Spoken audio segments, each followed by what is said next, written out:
Faya ibadallah ittaqullaha haqqa tuqatih wa la tamutunna illa wa antum muslimun. Yang saya muliakan Al-Fadhil Tuan Imam Ustaz Haji Takhur, pengusi dan saudara kuasa muslimin dan muslimat, Tuan Haji, Puan Hajah, ibu-ibu, ayah-ayah, anak-anak remaja yang dirahmati Allah Ta'ala sekalian. Apa khabar semua? Alhamdulillah. Terima kasih banyak-banyak kepada Tuan Haji Takhur kerana memberi ruang pada saya pada pagi ini. Kebetulan semalam ni ada di Masjid Negeri. Alhamdulillah pada pagi ini dapat bersama-sama dengan tuan-tuan, puan hajah, tuan haji semua di Masjid Jami' Simpang 4 ini. Mudah-mudahan Allah Ta'ala memberikan keberkatan dan kebaikan kepada kita semua, insya-Allah. Tuan-tuan dan puan rahmati Allah, dalam surah Al-Hadid ayat nombor 16, Allah Subhanahu wa taala berfirman, Bismillahirrahmanirrahim. Alam ya'ni lilladzina amanu an takhsha'a qulubuhum li dzikrillah وما نزل من الحق ولا يكونوا كالذين أوتوا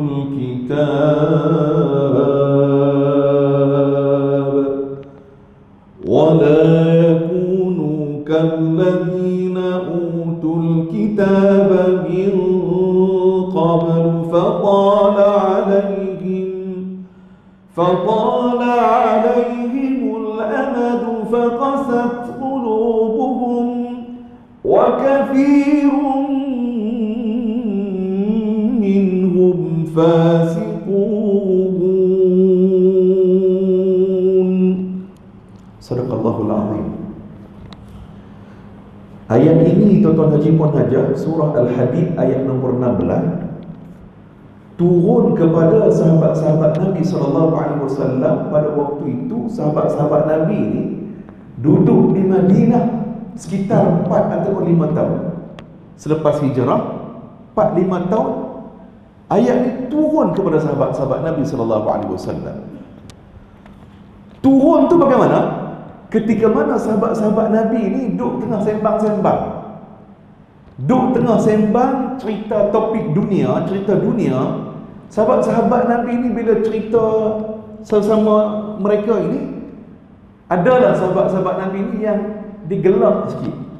Tapi gelap bukanlah macam kita ni kan. Kita ni 10 minit tak berhenti, setengah jam tak berhenti. Maknanya sahabat Nabi gelap juga, tapi gelap yang terkawal. Tiba-tiba turun ayat ini.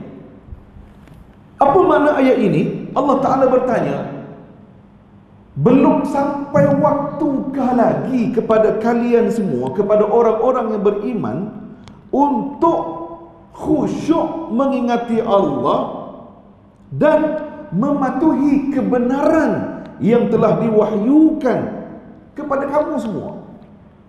Tak cukup lagi kah? Tak sampai waktu lagi kah untuk hampa semua ini khusyuk, ingat kepada Allah, patuh kepada arahan titah perintah Allah? Tuan-tuan, sahabat-sahabat Nabi ini bila turun ayat ini, bila Nabi SAW bacakan ayat ini kepada mereka, sebagai contoh Abdullah bin Mas'ud dan yang lain-lainnya itu, mereka teriak menangis sungguh-sungguh. Sebab apa? Rasa terpukul dengan ayat yang Allah Ta'ala turunkan kepada mereka.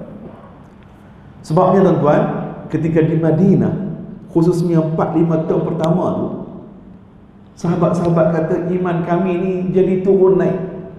Tak sama macam di Mekah dulu.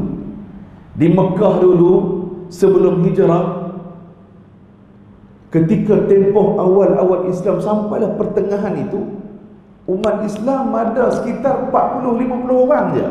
Satu Mekah tu umat Islam ada 40-50 orang saja. Para sahabat kata iman kami bila berada di Mekah, waktu diugut, diancam, diugut bunuh, di pulau, apa orang tak buat.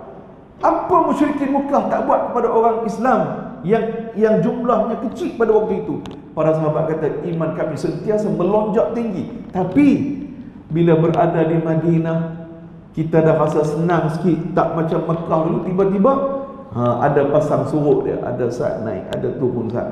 Kerana itulah ayat ini datang untuk menegur sahabat-sahabat Nabi. Dan sahabat-sahabat Nabi ni, tuan-tuan haji, puan haja, bila Nabi ajakkan kepada mereka ayat Al-Quran yang turun kepada mereka itu, seolah-olah mereka merasakan Allah Ta'ala bercakap dengan mereka. Mereka rasa ayat Quran yang turun itu macam sebuah gunung yang menghempap kepala mereka. Terasa sungguh bila ayat Allah Ta'ala turun dibacakan oleh Rasulullah SAW. Beza dengan kita, saya dan tuan-tuan, kita baca Quran tapi dia seperti lalat menghinggap, duduk atas hidung kita je. Rasa gatal, garu sah, tepih-tepih sahil, lalat tu pun pergi tempat lain, kita pun hilang rasa gatal tu, kita pun lupa dah lalat tu. Gitulah perumpamaannya. Kerana itu tuan-tuan muslimin muslimat yang dirahmati Allah, para ulama kata hati kita ni ada tiga bahagian. Ada tiga bahagian ataupun ada tiga jenis. Pertama, qalbun salim. Qalbun salim, hati yang sejahtera, hati yang sentiasa hidup hati kita ni. Alhamdulillah, tuan haji, puan haja, kita syukur pada Allah Ta'ala hari ini dan sebelum-sebelum ni sampai bila-bila lah, kita doa kita semua ni jadi jemaah tetap masjid kita. Sembahyang subuh sampai isyak, biarlah kita azam, nak masuk tahun baru ni, kita azam sampailah hari terakhir kita atas muka bumi ni, kita doa kepada Allah, kita semua ni pakat-pakat jadi ahli masjid, ahli surau. Inilah yang disebut antaranya qalbun salim, hati yang hidup. Allah Ta'ala sebut dalam Quran, hati yang hidup ni lagu mana? Ala bidzikrillah tatma'innul qulub. Hati yang sentiasa bila disebut nama Allah, bila dia zikir, bila dia baca Quran, bila dia dengar hadis, teringat pada Allah. Dan bila dia menyebut nama Allah, membaca Al-Quran, berzikir kepada Allah, hati jadi tenang. Ini nombor satu, qalbun salim, hati yang sejahtera, hati yang hidup. Nombor dua, ini bahaya, qalbun ataupun qalbun mayyit, qalbun qasi, al-qasi, hati hak mati. Hak ni kita takut, tuan haji, puan haja. Hati ni dia jadi mati terus. Hati ni tak hidup, mati. Dengar bang di masjid, di surau, tak sampai dia. Tapi kalau buat kejohanan basikal ke, naik bukit ke, kan urus dia kata berkumpul 4:30 pagi. Berkumpul di puncak, di checkpoint tu, di Jambatan Pulau Pinang ke, di mana ke, 4:30 pagi berkumpul. Pukul 4:20 pagi sampai. Tak salah nak naik basikal tu, tak salah nak naik gunung, tak salah. Tapi yang kita nak bukan setakat kita sampai puncak gunung, bukan setakat kita boleh naik basikal tour satu pulau ke, tour Jambatan Pulau Pinang ke. Yang kita nak juga kaki kita, hati kita, diri kita sampai di masjid. Yang kita bimbang ialah hati ni jadi mati terus. Inilah yang berlaku kepada Fir'aun. Inilah yang berlaku kepada Haman. Inilah yang berlaku kepada Qarun. Hati mereka, walaupun Allah Ta'ala tunjuk satu-satu kekuasaan Allah, langsung tak hidup hati mereka. Kerana apa? Mereka telah menolak iman, menolak kebenaran yang dibawa oleh Al-Quran dan Rasulullah SAW. Dua. Yang ketiga, tuan-tuan, qalbun marid, hati hak ada penyakit. Hak ni boleh kena kat kita belakang. Hati hak ada penyakit. Penyakit apa? Hasad, dengki kat orang. Penyakit apa? Riak, takabur, sombong, ujub. Penyakit apa? Dengki kat orang, sakit hati kat orang.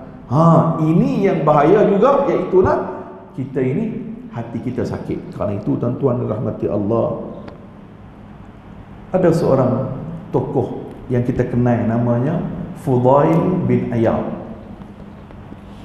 Fudail bin Iyad ni tuan-tuan, asal dia ni dia orang tak baik. Asal dia ni, hobi dia tengah-tengah malam bila dia jumpa orang duduk tengah musafir, duduk tengah dalam perjalanan nak pergi ke satu tempat, dia sekat tengah jalan, dia curi duit orang tu. Penyelup saku kita katakan.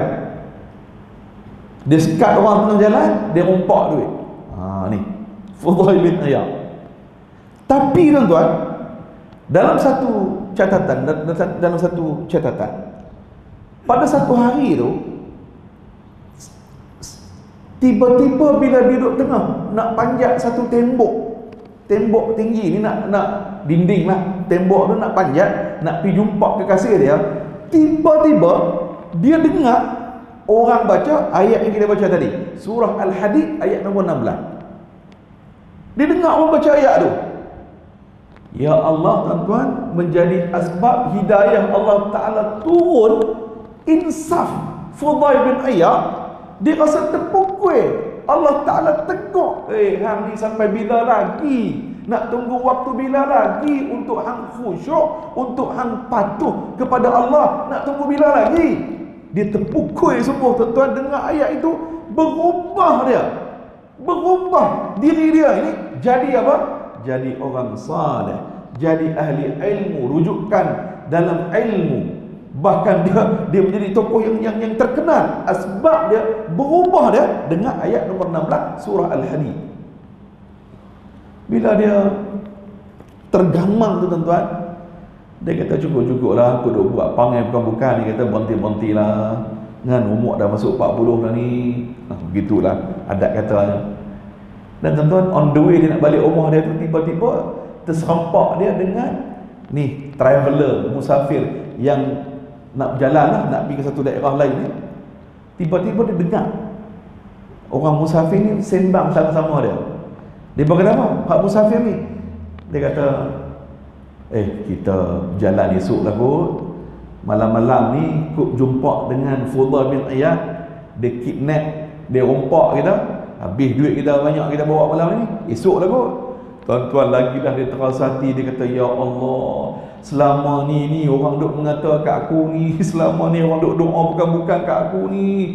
Tersentuh dia tuan-tuan, dan dia buat keputusan untuk berubah 360 darjah, dia jadi orang baik. Anak dia Ali bin Fudail bin Iyad. Anak dia ni tuan-tuan, kalau dalam sembahyang, kalau dia dengar tu imam tu baca ayat-ayat tentang azab akhirat, azab api neraka, pengsan dia.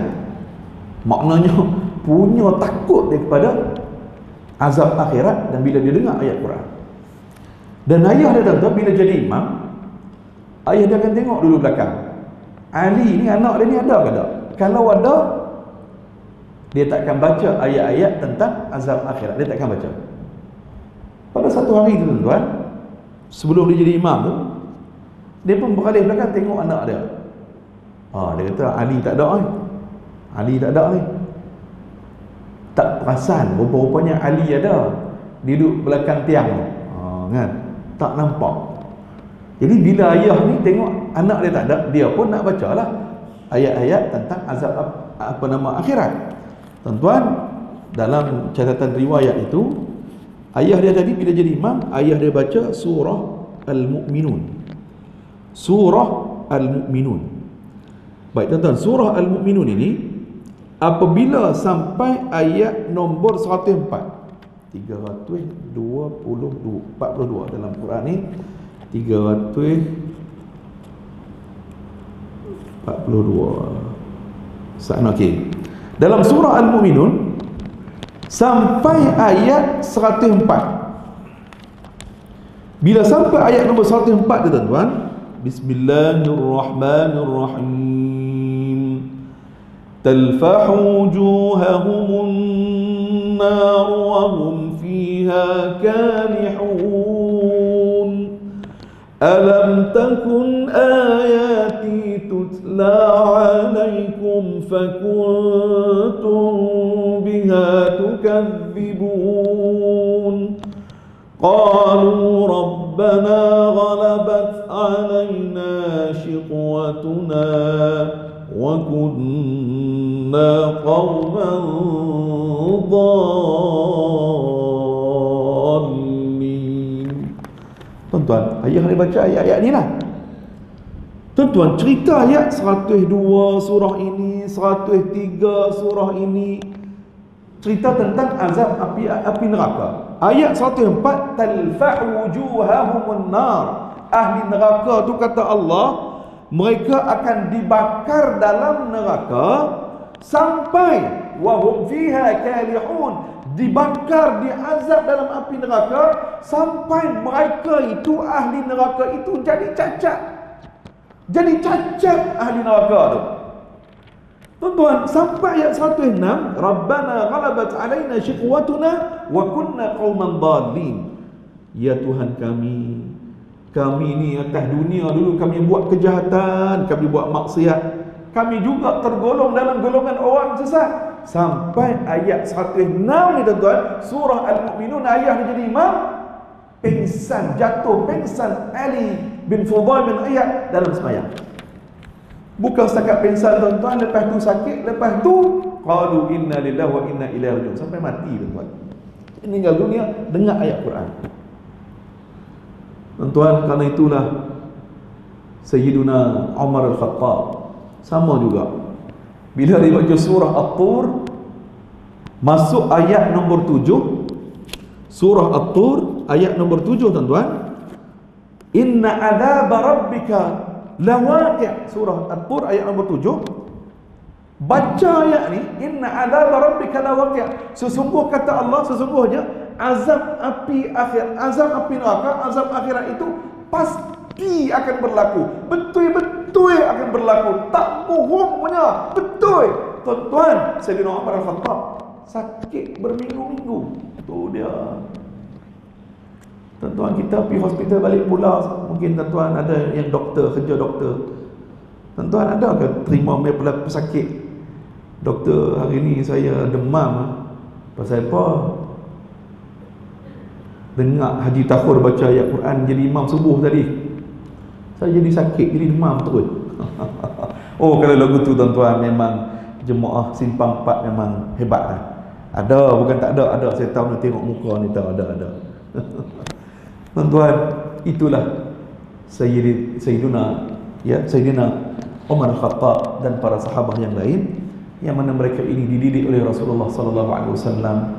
Bila baca Al-Quran itu, yang kita sebut sebagai faham, tadabbur, refleksi, bawa ayat Quran tu dalam kehidupan kita.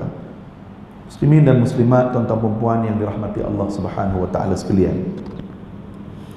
Kerana itu tuan-tuan,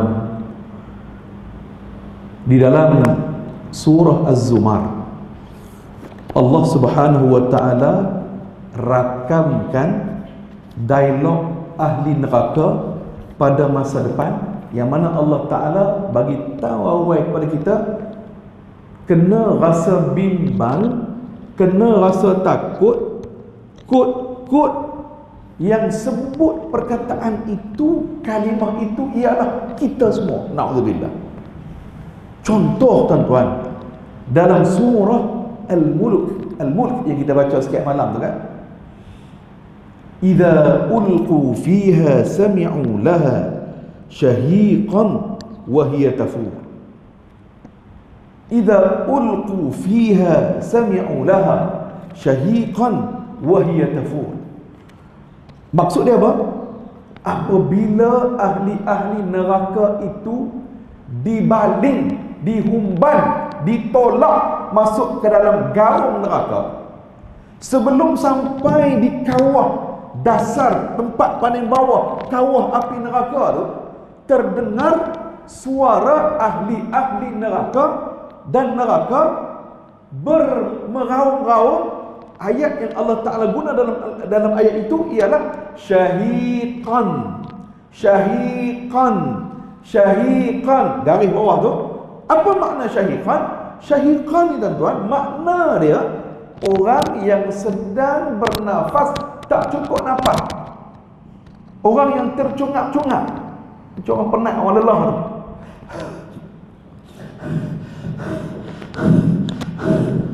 Kan? Tuan-tuan, kalau kita lama tak jogging kan, tiba-tiba jogging, oh dia penat, tak cukup nafas. Lagu tu lah, dalam neraka bunyi meraung-raung suara ahli neraka yang tercungap-cungap macam itu. Tuan-tuan, dalam surah Az-Zumar Allah Ta'ala cerita dialog ahli neraka. Ada 3 dialog ahli neraka yang mereka bila dah masuk dalam neraka, mereka sebut 3 perkara ini, 3 ayat ini. Baik tuan-tuan, ayatnya tuan-tuan, ayat 56, 57 dan 58 surah Az-Zumar. Bismillahirrahmanirrahim. An taqula nafsun ya hasrata ala ma farrattu fi jambillah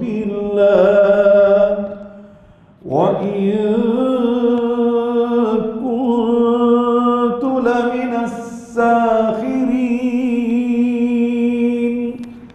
aw taqula law anna Allah hadani lakuntu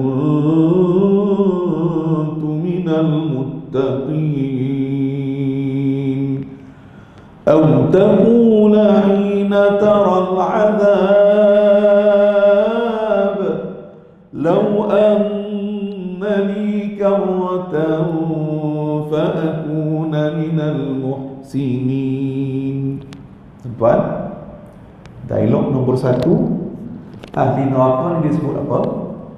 Ya Allah, menyesal sungguh aku hari ini ya Allah. Ya hasrata ala ma farrattu fi jambillah. Menyesal sungguh aku hari ini ya Allah atas dunia dulu. Aku telah memperolok-olokkan, aku mencuaikan kewajipan aku pada Allah. Aku mencuaikan kewajipan aku pada Allah. Wa in kuntu laminas sakhirin, dan hari ini ya Allah aku tergolong dalam golongan orang-orang yang memperolok-olokkan, mempersenda-sendakan agama Allah.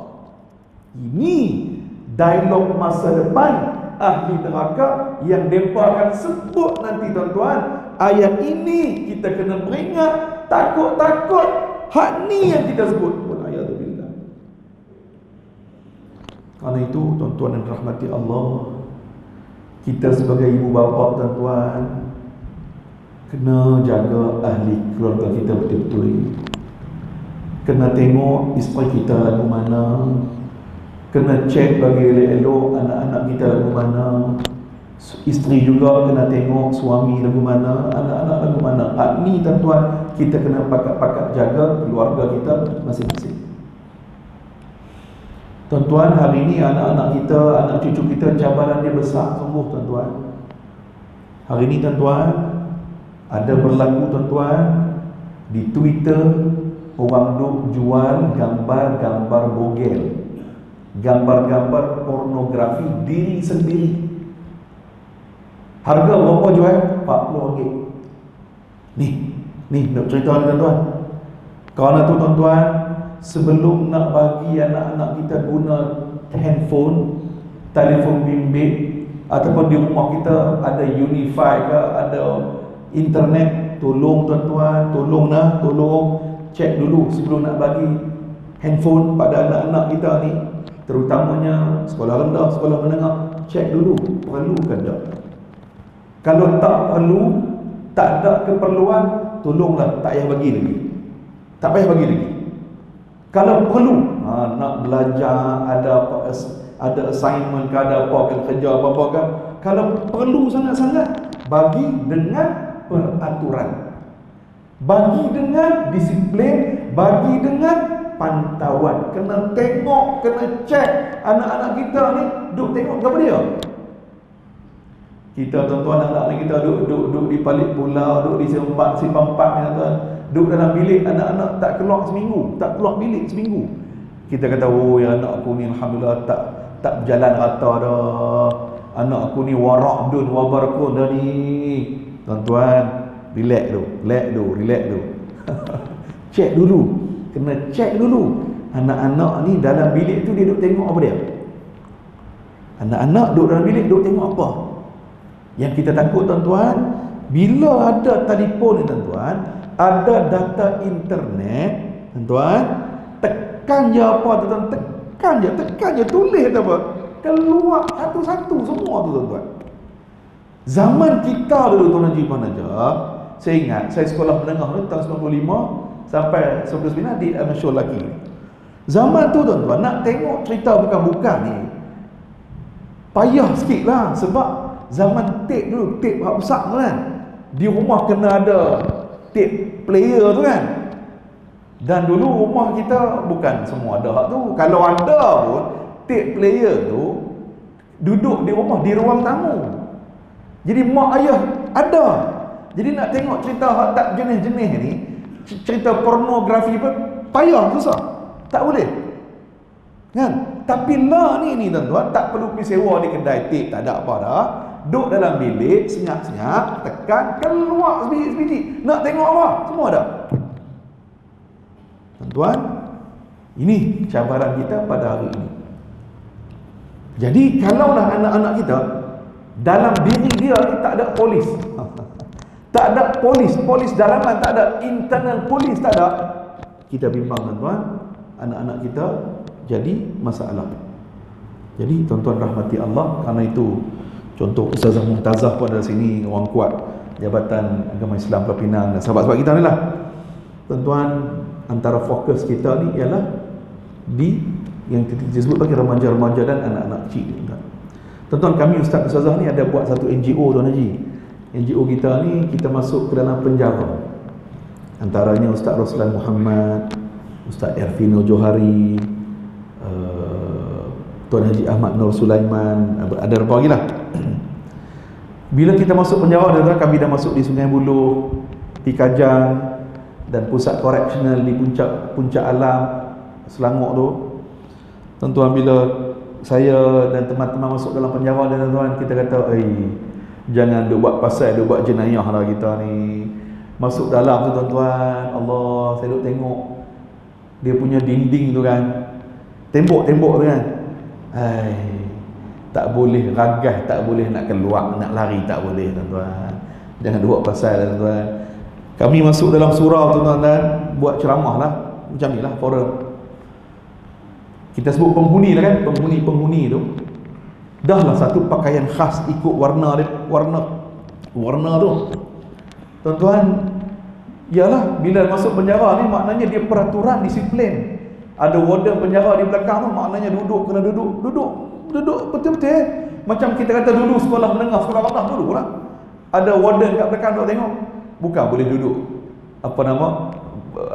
santai cari tiang pun tak boleh kan. Dan ada di depan kita tuan-tuan yang kita kenal sebelum ni.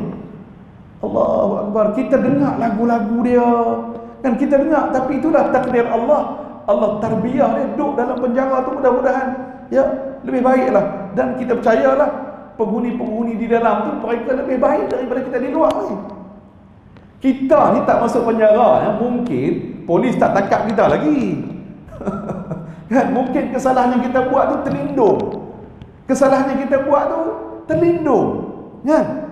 Mungkin sahabat-sahabat kita di dalam tu takdir Allah, Allah menghendaki sesuatu yang lebih baik, mereka buat kesalahan. Mungkin kesalahan kali pertama ditangkap, cukup bukti, dijatuhkan hukuman oleh mahkamah. Di dalam itu tuan-tuan, kita percaya semayang mereka lebih khusyuk, doa mereka lebih khusyuk kan, mereka lebih baik daripada kita tentunya lah.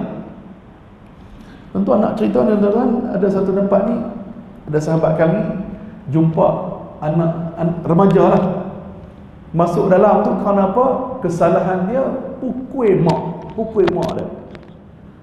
Tuan Haji takut agak-agak anak ni dia pukul mak dia dengan apa Tuan Haji? Agak-agak Tuan Haji lah. Kayu orang, kayu betul tu. Dekat hampir-hampir nak betul dah. Puan Hajah, okey. Apa agak-agak Puan Hajah, ibu-ibu.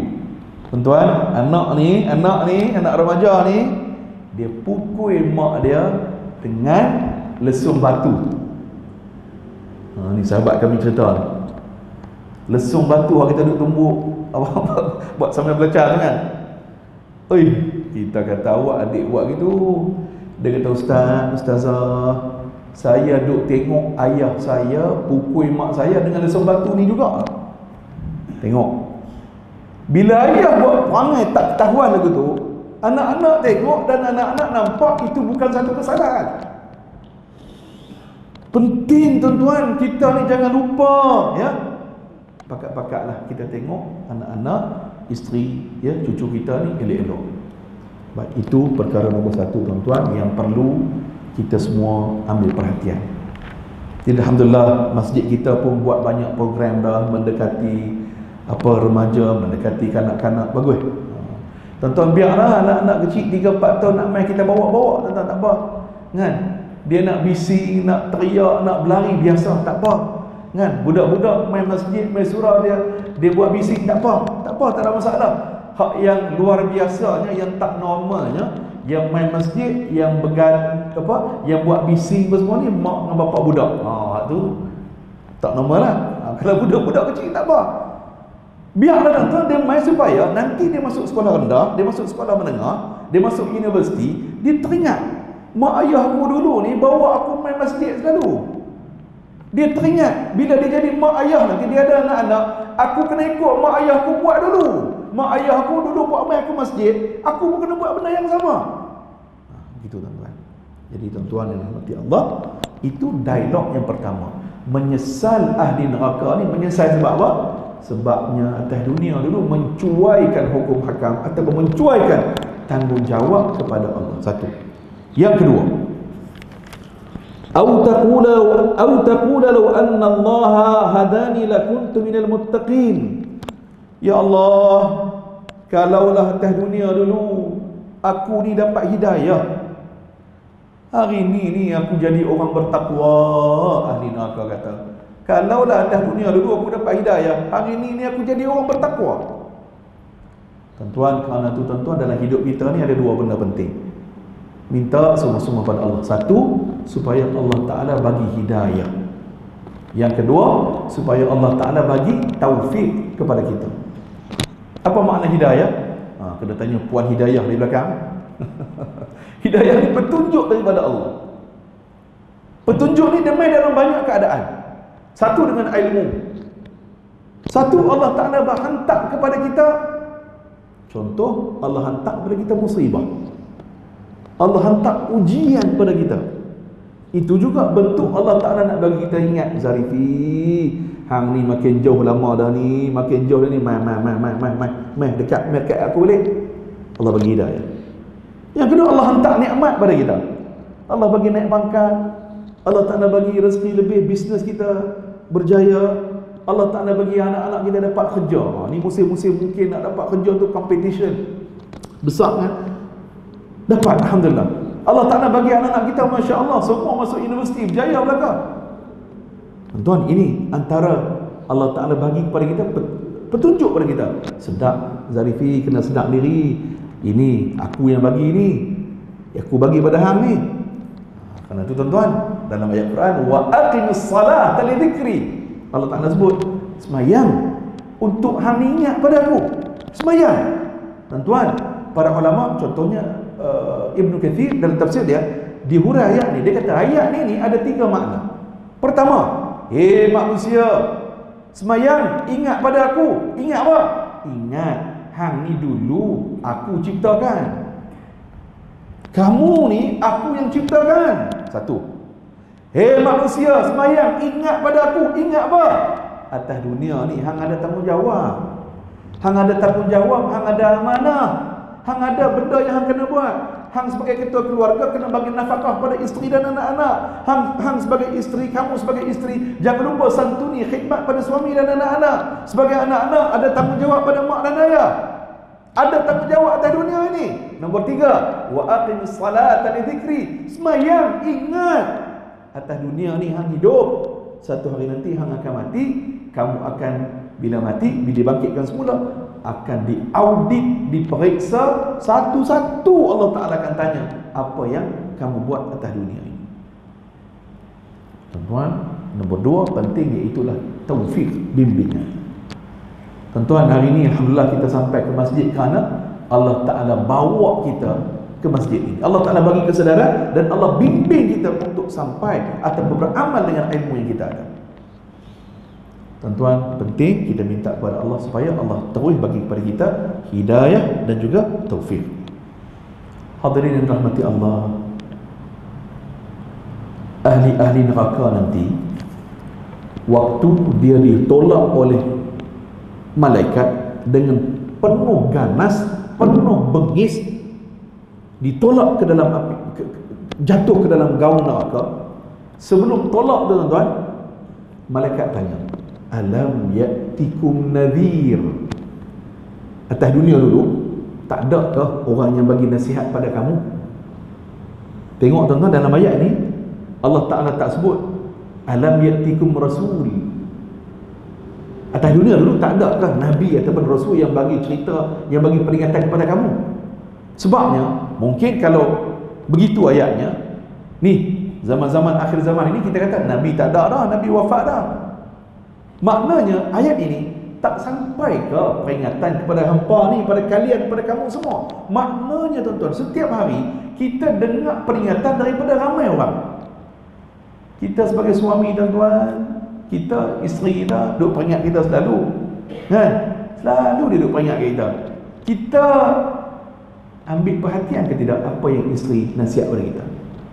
Isteri begitu juga. Suami duk sebut tiap hari lah, tiap hari duk sebut 1, 2, 3, 4 ni. Isteri, kita sebagai isteri ambil perhatian ataupun tidak? Kita sebagai mak ayah, kadang-kadang anak-anak tegur kita. Kita ambil perhatian ataupun tidak anak-anak tegur kita tu. Maknanya malaikat akan tanya, atas dunia dulu tak ada ke orang yang bagi nasihat pada hang ni, pada kamu ini?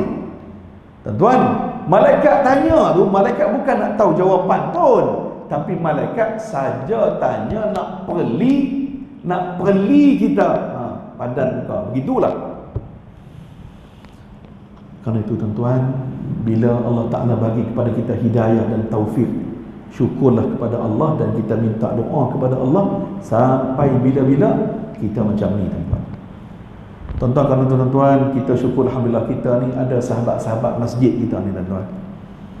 Tuan-tuan, saya nak tanya tuan-tuan, Tuan Haji, Puan Hajah semua, dengan sahabat-sahabat sebelah kita ni, sebelah kita yang duduk sembahyang subuh setiap hari, sembahyang zuhur, maghrib, isyak semua ni, tuan-tuan. Tuan-tuan sayang ke tidak kat sahabat-sahabat kita sebelah ni, tuan-tuan?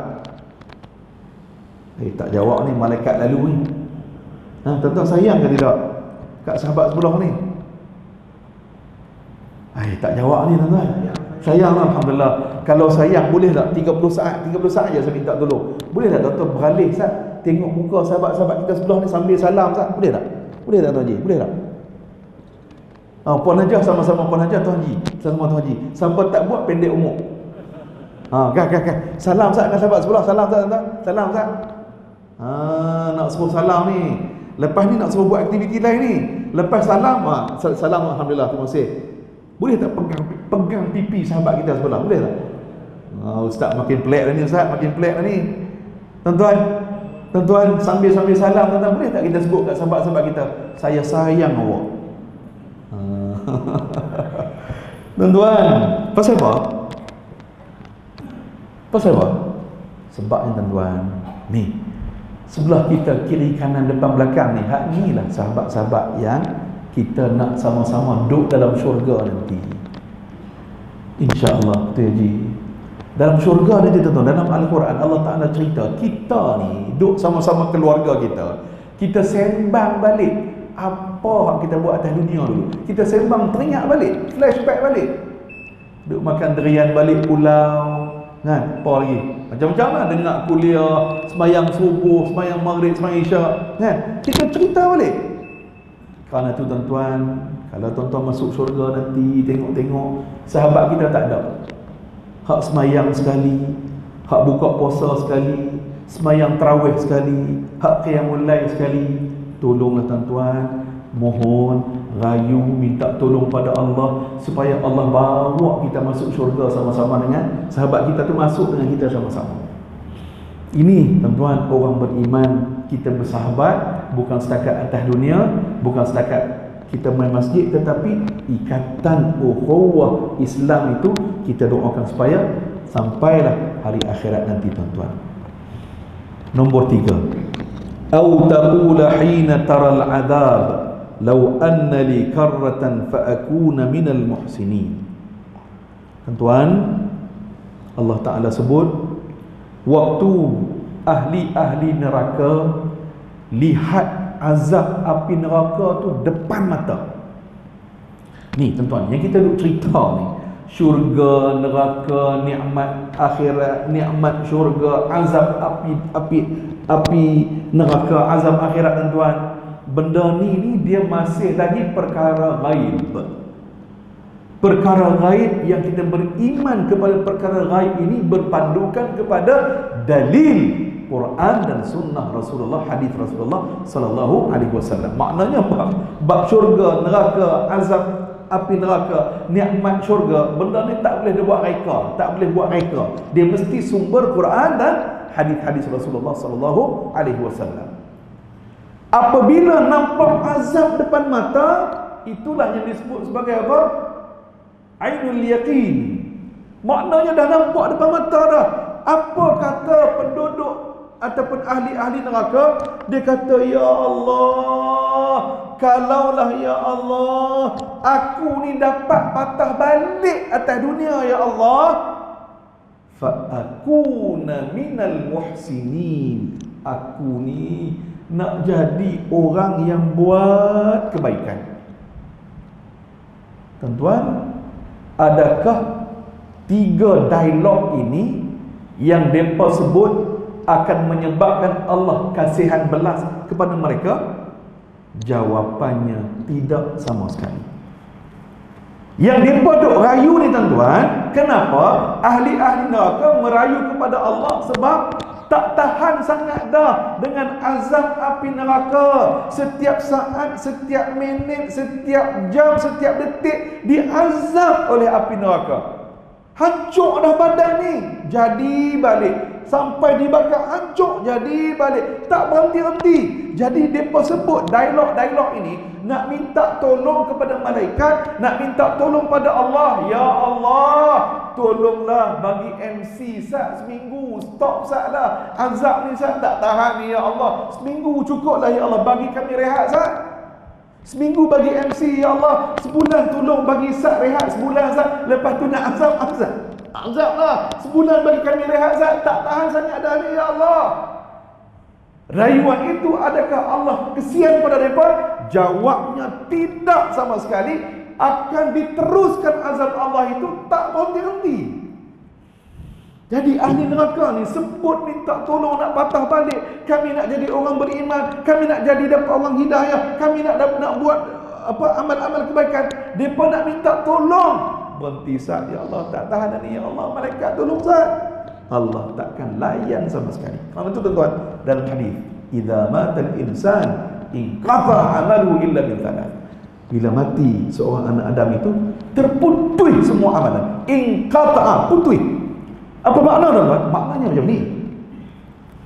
Lah ni kita ada duit, kita ada kesihatan, Allah bagi nikmat, Allah bagi peluang beramal. Maknanya kita boleh buat. Kita boleh buat. Tapi tuan-tuan, dalam kubur, dalam alam barzakh nanti tuan-tuan, walaupun kita boleh buat, kita nak buat amal-amal, nak buat, ya Allah aku nak buat, tapi waktu tu tak boleh buat dah. Dah tak boleh buat. Habis dah game over. Macam lawan bola itu lah, tuan kita tahu tak, Malaysia lawan Vietnam. yang apa, referee tu bagi penalti tu kan, oh marah dia kan. Tapi netizen kita ni memang cekap tuan-tuan, dia cari balik Twitter ke apa, jumpa referee tu buat satu kenyataan maknanya macam sokong Vietnam lah, macam apa ni lah, berat sebelah lah. Oh, netizen kita ni jangan buat main tuan-tuan kan, dia cari jumpa. Oh kerana tu tuan-tuan nak tulis di Facebook tu kena beringat tuan-tuan, orang cari 3 tahun, 4 tahun, 10 tahun lepas jumpa, oh tu tak tahan kan. Tuan-tuan muslimin muslimat yang dirahmati Allah Ta'ala sekalian, akhirnya tuan-tuan, antara sunnah ataupun apa yang Nabi SAW buat selepas pada waktu pagi tuan-tuan, antaranya selepas sembahyang subuh apa semua, antaranya Nabi SAW akan tanya khabar sahabat-sahabat dia. Nabi tanya sahabat-sahabat, Nabi tanya, di kalangan kalian semua hari ini adakah yang sakit? Sahabat kata tak ada ya Rasulullah, sihat alhamdulillah. Nabi tanya pula, di kalangan kita ni adakah sahabat-sahabat kenalan kita yang meninggal dunia, aku nak pergi sembahyang jenazah kepada mereka itu? Sahabat kata tak ada ya Rasulullah. Apa maknanya? Nabi ajak kepada kita untuk bermasyarakat, jaga hubungan kita sesama manusia, selain kita jaga hubungan kita dengan Allah. Dalam satu riwayat, Abu Hurairah cerita pada satu hari itu, sahabat-sahabat Nabi ni mai jumpa Rasulullah, cerita satu masalah. Ya Rasulullah, ada seorang fulana, seorang wanita ni, dia sembahyang alhamdulillah, sembahyang sunat banyak, puasa sunat banyak, sedekah banyak, tapi satu masalah dia ni. Apa masalah dia? Masalah dia mulut laser. Mulut laser, orang kata mulut puaka tu haji, mulut tak ada insurans. Dia bercakap je, orang terasa hati, jiran terasa hati kan. Tuan-tuan, bila jadi begitu, apa kata Nabi SAW? Nabi kata, wanita itu ahli neraka. Tu dia, ahli neraka, Nabi sebut ni. Tuan-tuan, maknanya jadi peringatan kepada kita, jangan lupa, selain kita jaga hubungan kita dengan Allah, hubungan kita dengan manusia kena jaga. Kerana tu tuan-tuan, dengan adik-beradik jangan bergaduh, dengan mak ayah jangan bergaduh, dengan mertua jangan bergaduh, dengan kawan-kawan di pejabat jangan bergaduh, dengan masyarakat jiran jangan bergaduh. Ya, kita pakat-pakat jagalah hubungan kita ini. Kerana apa? Inilah yang diajarkan oleh Rasulullah SAW. Bila lepas subuh tuan-tuan, Nabi tengok ada seorang sahabat ni yang selalu subuh dia ada. Selalu subuh dia ada, dia jemaah regular. Satu pagi tu tengok-tengok dia tak ada. Nabi kata, pergi mana ni? Kebetulan tuan-tuan, jiran sahabat ni namanya Sa'ad bin Mu'az. Sa'ad bin Mu'az, jiran dia. Ataupun Sa'id, saya tak ingat nama. Jadi, bila Nabi tanya sahabat ni namanya Thabit bin Qais, tak ada. Satu pagi tu dia tak ada. Jadi Nabi tanya, dia pergi mana? Jadi jiran tadi kata, tak apa ya Rasulullah, nanti balik aku tengok dia, aku ziarah dia. Balik rumah, sahabat tadi ni pun pergilah jenguk rumah sahabat ni. Tengok-tengok sahabat ni duduk tengah teriak, duduk tengah menangis. Pasal apa pula? Tuan-tuan, rupa-rupanya Thabit bin Qais ni, bila turun ayat Quran yang mana Allah Ta'ala bagi tahu, orang beriman bila bercakap dengan Rasulullah jangan tinggi suara daripada volume suara Rasulullah. Jangan tinggi suara dengan Rasulullah, sebab jaga adab dengan Rasulullah sallallahu alaihi wasallam. Bila Thabit bin Qais dengar ayat ini tuan-tuan, dia jadi takut, dia bimbang, gelisah, tak tertuarah dia ni, fikir macam-macam ni. Sebab apa? Dia ni, Thabit bin Qais, bila dia bercakap, suara dia original kuat. Jenis speaker kuat dengan, speaker dia kuat. Tapi dia original. Dia bukannya nak bersenda Rasulullah kan, nak bagi sakit hati ke tak. Tapi jenis suara jenis kuat. Kan, jenis suara kuat. Jadi dia kata bila dia tahu ayat Allah turun tadi ni, ayat tadi ni, Dia takut, dia kata dia takut amalan-amalan dia ni habis gugur belaka, habis hilang belaka kerana dia tak beradab dengan Rasulullah. Menangis dia takut. Sampai tak pergi sebanyak subuh, takut tadi kata. Tak pergi jemaah. Tuan-tuan, sahabat tadi ni, jiran dia tadi pun bawalah cerita tu pada Rasulullah. Tuan-tuan, Rasulullah bagi satu kata-kata yang mendamaikan dan bagi motivasi pada sahabat tadi, Thabit bin Qais. Nabi kata apa? Thabit tak tinggi suara dengan aku. Itulah mafhumnya. Dan Nabi kata Thabit ini akan tergolong di dalam golongan orang yang saleh dan akan tergolong dalam golongan ahli syurga. Itulah intisarinya. Tengok tuan-tuan, dua perkara, iaitulah Nabi tanya khabar sahabat-sahabat, Nabi jaga ajakkan kita supaya bermasyarakat. Dan yang kedua, tengok bagaimana Thabit bin Qais apabila dia mendengar ayat Quran. Sahabat-sahabat Nabi ni mereka pegang sungguh-sungguh sebab mereka yakin dan percaya Al-Quran dan hadis-hadis Rasulullah, sunnah Rasulullah sallallahu alaihi wasallam inilah yang perlu dipegang sungguh-sungguh. Kerana apa? Sebagai orang beriman, itulah kekuatan sumber hidayah, petunjuk petunjuk wahyu dan nubuwah yang kita akan jadi orang yang berjaya dunia dan akhirat. Terakhir tuan-tuan, antara doa yang Nabi baca selepas subuh, Allahumma inna nas'aluka ilman nafi'a wa rizqan tayyiba wa amalan mutaqabbala. Doa ni tuan-tuan pakai apa yang berkadah. Ya Allah, berikanlah kepada kami, kepada aku, ilmu-ilmu yang bermanfaat. Ya Allah, berilah rezeki yang berkat, yang halal. Dan ya Allah, Engkau terimakanlah segala amal-amal kami. Terima kasih Tuan Haji Takhur dan tuan-tuan perempuan, para jamaah Masjid Jami' kita ini. Saya doakan tuan-tuan perempuan semua Allah Ta'ala beri kesihatan. Dan insya-Allah tuan-tuan, kalau tuan-tuan sampai di Kuala Lumpur, di Putrajaya ataupun di Sepang ke, tegak-tegak saya lah no. Beritahu Ustaz, saya ni jemaah yang dengar Ustaz tu. Siapa beritahu gitu, siapa tegur saya belanja dia makan ayam KFC. Terima kasih Tuan Cina. Mudah-mudahan kita semua diberkati oleh Allah. Saya minta maaf atas kekurangan. Wallahu ta'ala a'lam. Wabillahi taufiq wal hidayah. Wassalamualaikum warahmatullahi wabarakatuh. Bismillahirrahmanirrahim. Alhamdulillahi rabbil alamin. Wassalatu wassalamu ala sayyidil mursalin sayyidina Muhammadin wa ala alihi wa sahbihi ajma'in. Allahumma ighfir lana dhunubana wa liwalidina warhamhum kama rabbawna shighara. Rabbana hab lana min azwajina wa dhurriyyatina qurrata a'yun waj'alna lil muttaqina imama. Rabbana la tuzigh qulubana ba'da idh hadaytana wa hab lana min ladunka rahmah innaka antal wahhab. Allahumma khtim lana bihusnil khatimah wa la takhtim alaina ya Allah bisu'il khatimah. Rabbana 'alaika tawakkalna wa ilayka anabna wa ilaykal masir. Wa sallallahu ala sayyidina Muhammad wa ala alihi wa sahbihi ajma'in. Subhana rabbika rabbil 'izzati 'amma yasifun wa salamun 'alal mursalin walhamdulillahi rabbil alamin.